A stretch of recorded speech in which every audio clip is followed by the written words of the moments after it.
আসসালামু আলাইকুম ওরহমতুল্লাহি ওবরকাতুহ।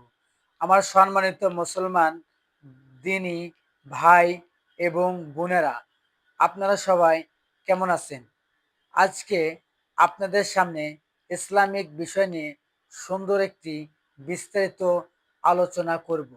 আপনারা সকলেই মনোযোগ সহকারে শুনবেন।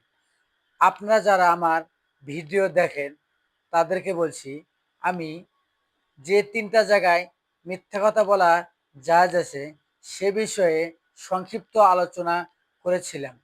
সে বিষয়ে আজকে আপনাদের সামনে বিস্তারিত আলোচনা করব। নাম্বার ১, স্বামী তার স্ত্রীকে খুশি করার জন্য মিথ্যা কথা বলা জায়েজ আছে। এটা কিভাবে? যেমন আপনার স্ত্রী আপনাকে বলেছে ১,০০০ টাকা দিয়ে শাড়ি অথবা জামা কিনে দিবে। জামা কিনতে আপনি বাজারে গেলেন, বাজারে যাওয়ার পরে আপনি ৫০০ টাকা দিয়ে একটা জামা কিনে নিয়ে এসে আপনার স্ত্রীকে দিয়ে বললেন, এই নাও, এটা ১,০০০ টাকা। আপনি দেখেন ৫০০ টাকা দিয়ে বাজার থেকে জামা কিনে নিয়ে এসে স্ত্রীকে ১,০০০ টাকার কথা বললেন, এখানে মিথ্যা কথা বললেন।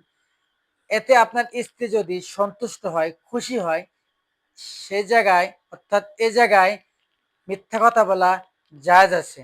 নাম্বার ২, দুটো লোক ঝগড়া লেগেছে, সেখানে আপনি তাদেরকে মিথ্যা কথা বললে তাদের মধ্যে মিল মহব্বত করে দিতে পারেন, অর্থাৎ তাদের মধ্যে শান্তি ফিরিয়ে দিতে পারেন, ঝগড়াটা থেমে দিতে পারেন, সেখানে মিথ্যা কথা বলাটা জায়েজ আছে। নাম্বার ৩, যুদ্ধের ময়দানে মিথ্যা কথা বলা জায়েজ আছে। আপনারা হয়তো বলবেন, যুদ্ধের ময়দানে কিভাবে মিথ্যা কথা বলা জায়েজ আছে? একজন যোদ্ধা হয়তোবা যুদ্ধের ময়দানে শহীদ হয়ে গেছে, সেই শহীদ হওয়ার কথাটা তার স্ত্রী অবশ্যই শুনেছে। তার স্ত্রী সে যুদ্ধের ময়দানে যে শহীদ হয়ে তার স্বামী যে যুদ্ধের ময়দানে শহীদ হয়ে গেছে, সে কথা শুনলে তার স্ত্রী হয়তোবা শোকে কাতরাবে, মন খারাপ হবে, কান্নাকাটি করবে, কাউকে জিজ্ঞাসা করবে, হয়তোবা দৌড়াদৌড়ি করবে এবং যুদ্ধের ময়দান পর্যন্ত চলে আসতে পারে। সেখানে হয়তোবা আপনার সঙ্গে দেখা হয়ে গেল।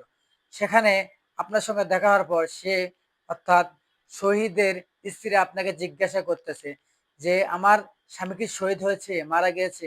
তখন আপনি সেই যোদ্ধার শহীদের অর্থাৎ শহীদের স্ত্রীকে শহীদের স্ত্রীকে আপনি মিথ্যা কথা বলে সান্ত্বনা দিতে পারলেন যে শহীদ হয় নাই, সে বেঁচে আছে, আহত হয়েছে, তাকে সান্ত্বনা দিলেন। সে জায়গায় মিথ্যা কথা বলা যাচ্ছে। এই ৩টা জায়গা ছাড়া কোনো জায়গায় মিথ্যা কথা বলা জায়েজ নাই। এই ৩টা জায়গায় মিথ্যা কথা বলা জায়েজ আছে। এই বিষয়ে কেমন লাগলো আপনাদের কাছে? অবশ্যই কমেন্ট করে বলবেন এবং ভালো লাগলে একটা শেয়ার দেবেন। সে পর্যন্ত আপনারা ভালো থাকুন। সবাইকে অনেক অনেক ধন্যবাদ। আল্লাহ হাফেজ।